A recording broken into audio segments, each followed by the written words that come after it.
दैनिक आहार है वचन का प्यारा उपहार।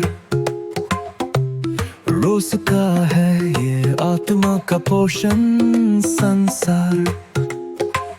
हर शब्द में छुपी है ईश्वर की पुकार।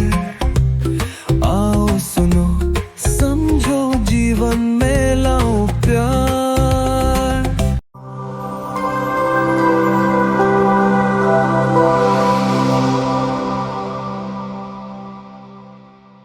ख्रिस्त में मेरे प्रिय भाइयों तथा बहनों, आज माता कलीसिया संत बरनबास का पर्व मना रही है। संत बरनबास ने अपने जीवन द्वारा प्रभु के राज्य का संदेश लोगों तक पहुंचाया। आज के सुसमाचार में भी प्रभु यीशु अपने शिष्यों को सुसमाचार प्रचार के लिए भेजते हुए उनसे कहते हैं, राह चलते यह उपदेश दिया करो, स्वर्ग का राज्य निकट आ गया है। और संत बरनबास का जीवन इस सुसमाचार का एक सुंदर उदाहरण है। आज के पर्व और सुसमाचार हमें 3 सवालों पर मनन चिंतन करने के लिए बुलाते हैं। पहला, क्या मैं अपने जीवन द्वारा प्रभु के राज्य का साक्षी बन रहा हूं? मतलब, क्या मेरे शब्दों और जीवन से लोग ईश्वर की उपस्थिति महसूस करते हैं? यीशु ने अपने शिष्यों को भेजा कि वे लोगों को बताए कि ईश्वर का राज्य निकट है। इसे यीशु हमें यह समझाना चाह रहे हैं कि ईश्वर हमसे दूर नहीं है, बल्कि वह हमारे जीवन में कार्य कर रहा है।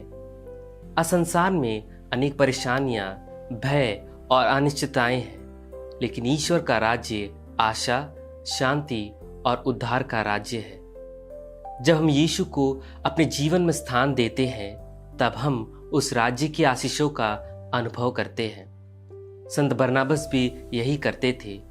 वे लोगों को प्रभु के पास लाते थे और उनमें विश्वास जगाते थे। वे लोगों को प्रोत्साहित करते थे और प्रभु के पास लाते थे। दूसरा, क्या मैं प्रेम और सेवा द्वारा सुसमाचार को अपने जीवन में जी रहा हूं?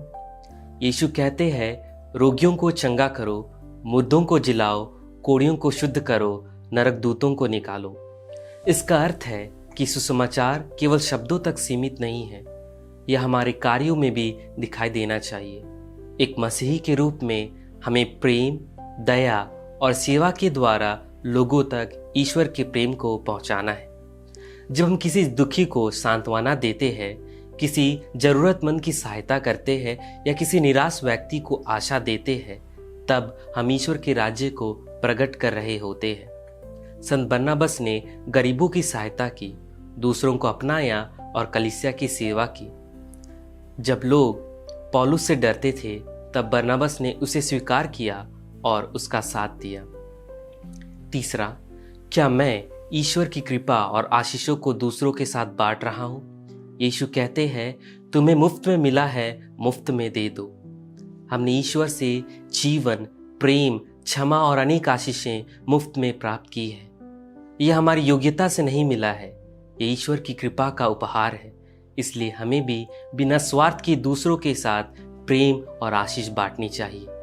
ईश्वर की सेवा लाभ कमाने का साधन नहीं, बल्कि प्रेम और समर्पण का कार्य है। ईश्वर की सेवा लाभ कमाने का साधन नहीं, बल्कि प्रेम और समर्पण का कार्य है। संत बरनबास ने अपना धन और समय प्रभु के कार्य के लिए समर्पित कर दिया।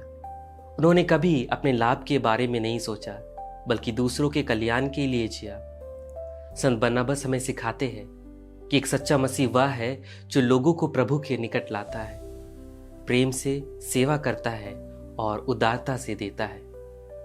तो आइए आज हम सभी इन सवालों पर मनन चिंतन करते हुए ईश्वर की और संत बरनबास की मध्यस्थता मांगे कि हम भी एक ऐसे विश्वासी बने जो अपने जीवन में प्रभु की राज्य की गवाही दे। ईश्वर आपको और आपके परिवार को आशीष दे। आमीन।